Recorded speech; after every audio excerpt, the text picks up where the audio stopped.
All right, Peyton, thank you very much. We're at 8:18. Operations at Armstrong International Airport are nearly back to normal following Hurricane Ida.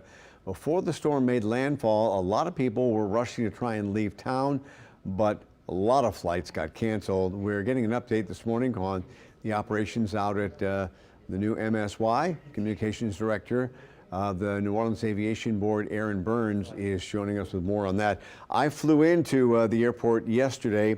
It was awful seeing all the blue roofs on the way in. Just had PTSD with Hurricane Katrina. But then at the airport, you guys down at luggage had a brass band going to welcome people in.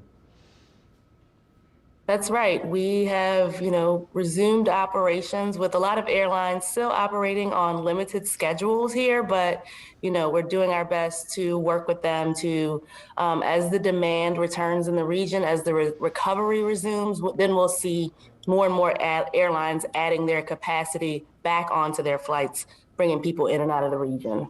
And Aaron, how much physical damage was done to the airport itself? The airport itself only suffered minimal damage, just, some jet bridges suffered some damage, but by and large, the terminal facility, it withstood the impacts of the hurricane winds. Even though we lost energy power, we still had our full generator backup power, allowing us to use electricity.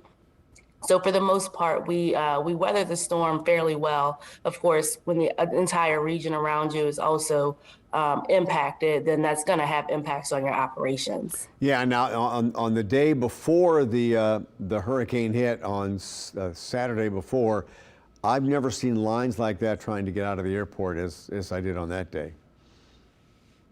Yeah, that's right. And what we really saw, just like you saw on the interstate, you saw it in the airport too. You got about a day and a half worth of travel, all condensed into 1 or 2 hours of time, everyone trying to get in out of the airport at once. So that just caused some long delays, some backups.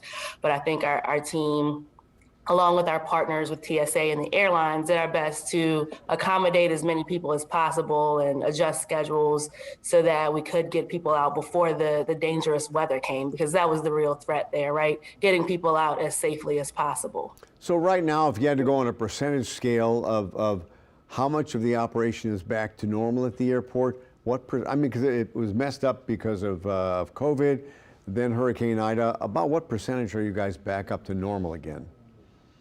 I can put it in terms of daily departures that we were seeing. In June, we were seeing about 115 daily departures. And over the last week or so, we've been in the 70 to 75 range of daily departures. So, slowly inching back up to our pre-Ida levels, which we think in the next month or so, again, as the region starts to recover, that's when we'll see airlines add that capacity back into the flights. And I assume there's no way to tell with COVID and stuff like that when it'll be back to 100% with all the restaurants and everything open. Well, we were very close to having all the restaurants and shops open, so we expect for that to come back online, as soon as the demand dictates. There's staffing issues, of course, with people working there being displaced, so everyone's working hard to get back up and running. Aaron, thank you very much. We'll be right back after the break.